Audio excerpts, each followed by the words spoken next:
Hi there, just read this disclaimer please.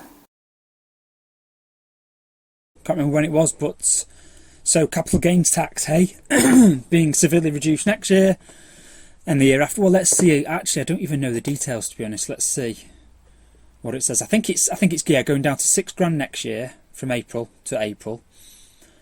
Is it going to £3,000 the year after? I think I heard somewhere. Yeah, cut again to £3,000. Based on that trajectory, who I don't think would be surprised if it went to zero eventually.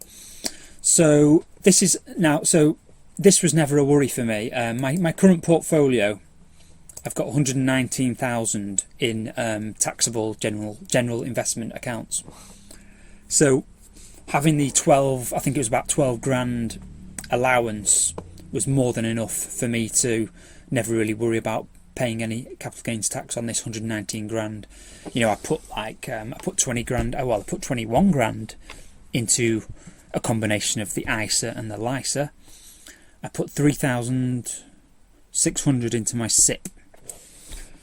So that would be gone in no time and easily sellable without getting over 12,000 a year's worth of capital gains to pay tax on. So, but now it's becoming a bit of a worry because it's obviously going away. So I need to really think about it being zero in a few years' time, maybe 3 years' time it'll be zero, who knows. So the first thing I had to do was, in one of my very earliest videos, I mentioned at one point that I wasn't sure whether capital gains are allowed to use the personal allowance like dividends and the tax on your interest is. I don't think you are allowed to use it, but because I've got only outside of tax wrappers or SIPs, I've only got 5,454 expected dividend income. Probably with these higher interest rates, I've probably got like 400-500 quid of interest as well. So I would have, if you're allowed to use the personal allowance, I'd have had about £6,000 free to make capital gains without paying tax. But I don't think you're allowed to do that. Well, I know the answer now, but earlier today I wasn't sure if you're allowed to do that. So what I did was I went looking on HMRC's website to try and work out whether you can use it. And to be honest, I mean, here's the page I got to. It's what do you pay? What capital gain? What tax do you pay on capital gains? And this web page says capital gain rates. If you pay higher rate income tax, that's what happens. If you pay basic rate income tax, that's what happens. Nowhere on this page does it say what you do if you don't pay any income tax, like me, because most of my stuff's in ISAs and SIPs. So to me, someone needs to fix this page. Someone needs to say, this is what happens if you don't use your income tax. So basically, I ended up just calling HMRC, probably about 35 minutes on hold, and then another 10 minutes on hold. And the lady there talked me through it all. She was very good, very, very nice. And basically, no, the answer's, as you would kind of probably guess, you can't use your income tax personal allowance on capital gains because they're not income. I guess they classify dividends and interest as income. I don't know what the definition of the word is, to be honest, but it kind of makes sense.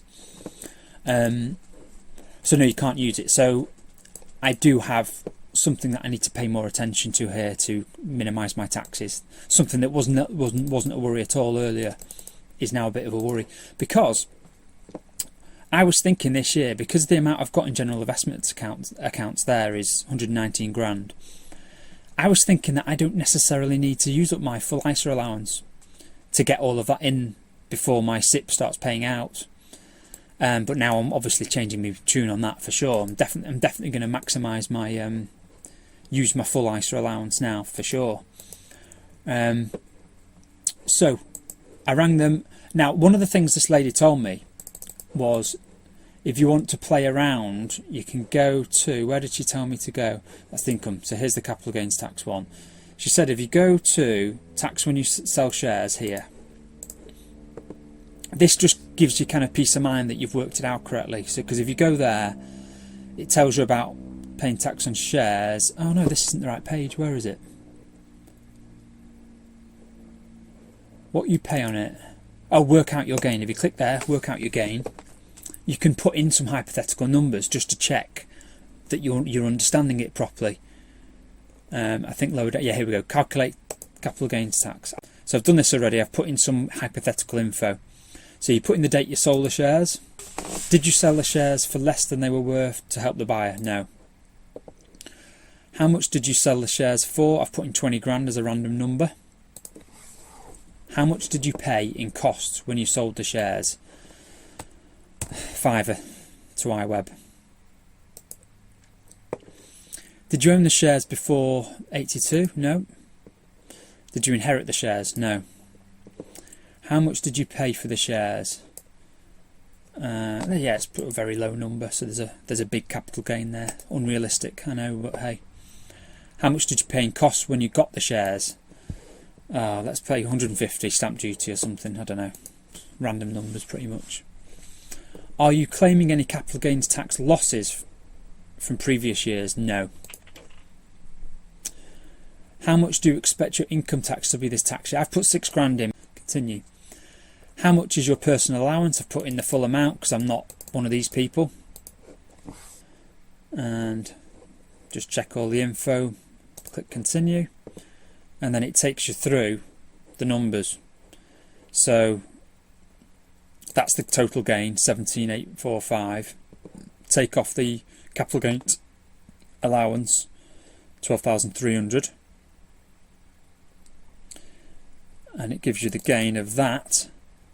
So 5545 at 10%, because it will be basic rate. It's below the basically anything between these numbers will be at 10%. So because I'm not using the full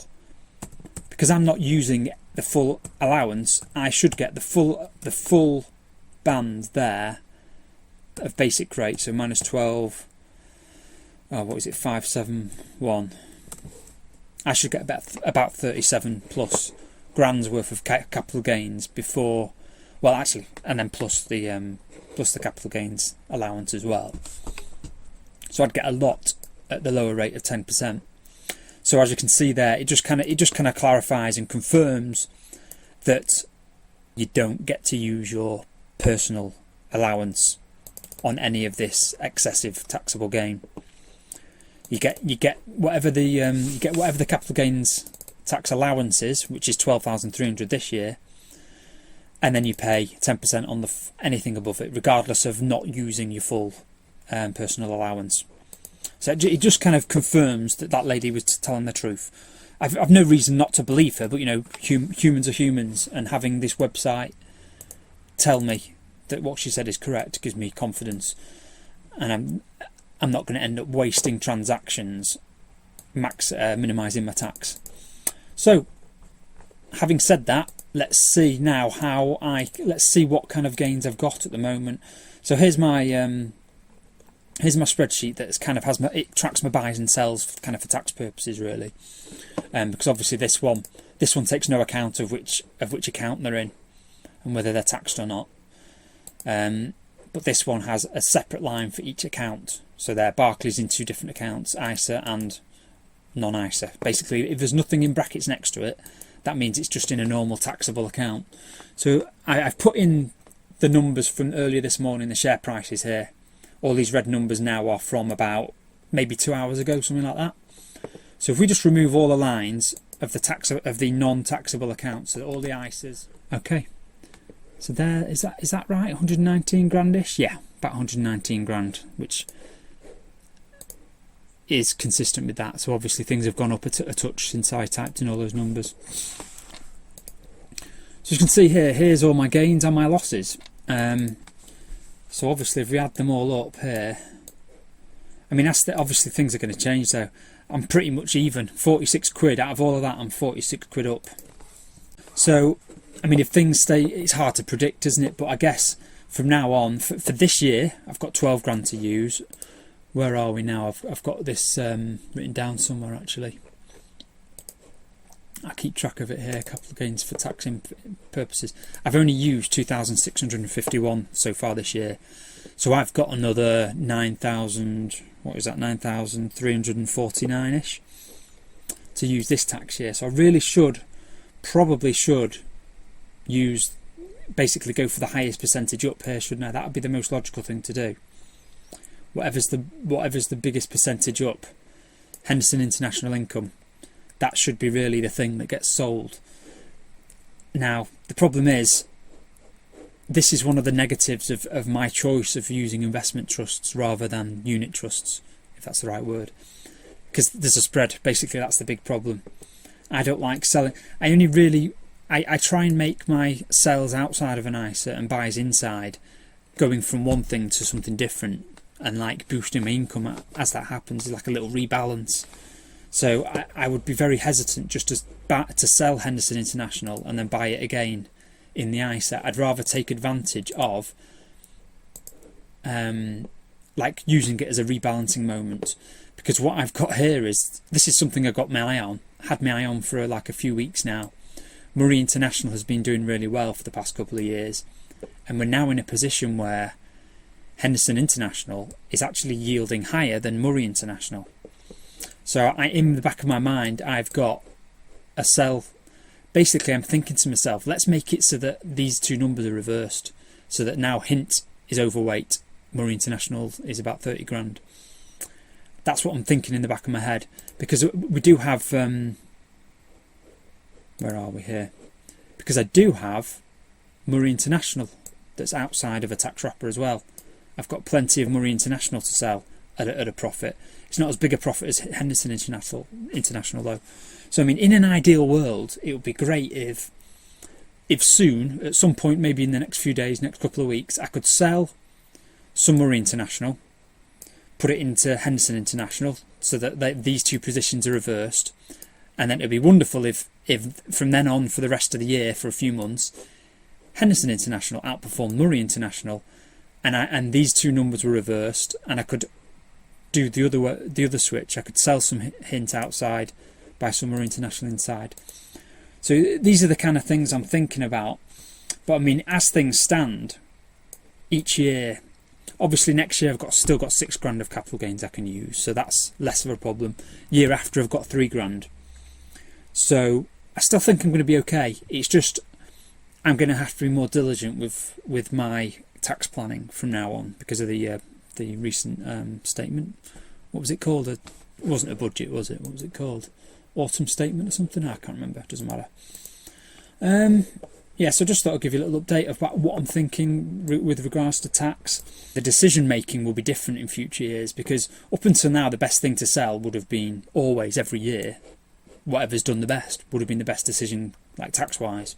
But from like in 2 years or 3 years time, if they get rid of the capital gains tax allowance completely, it could be that the thing to sell is whatever balances out any gains with a loss. So if I sold that,